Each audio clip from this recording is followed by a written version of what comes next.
ఆగ్రాలో తాజ్మహల్ చూసుకొని నెక్స్ట్ మా ట్రిప్ వచ్చి మధురాకి స్టార్ట్ అయింది. మధురాకి వెళ్ళే దారిలో మా సీనియర్ బ్యాచ్ తోటి బాగా యూత్ అనమాట. వీళ్ళు మామూలు యూత్ కాదండి బాబు. అంత హంగామా, అంత హడావిడి, అంత సందడి ఉంటుంది వీళ్ళతో.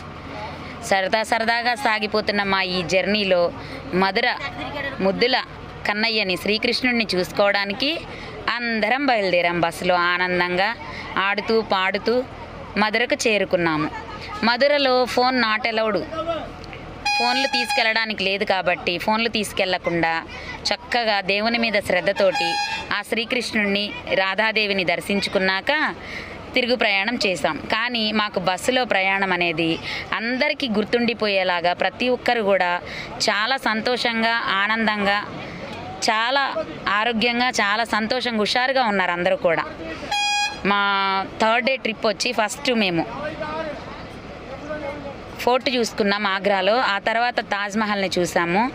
ఆ తర్వాత వచ్చి మధుర శ్రీకృష్ణుడిని చూసుకున్నాము. ఇలా సరదాగా సాగుతున్న మా ప్రయాణం యమునా నది స్నానానికి సాగుతున్నది.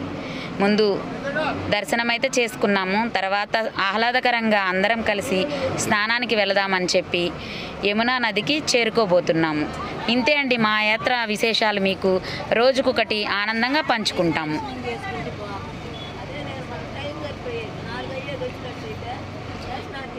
చూడండి మా వాళ్ళు చిన్నపిల్లలు అయిపోయి ఎంత ఆనందంగా చేతులు ఊపుకుంటూ, డ్యాన్సులు వేసుకుంటూ, పాటలు పాడుకుంటూ ఎంతో ఆనందంగా ఈ ట్రిప్ని ఎంజాయ్ చేస్తున్నాము.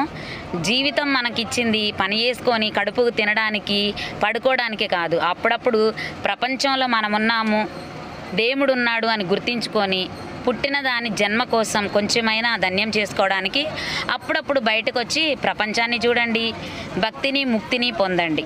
నేను ఇలా చెప్తున్నానని కోప్పడద్దు, కానీ అప్పుడప్పుడు బయటకు వస్తేనే మనకి కొన్ని విశేషాలు తెలుస్తాయి.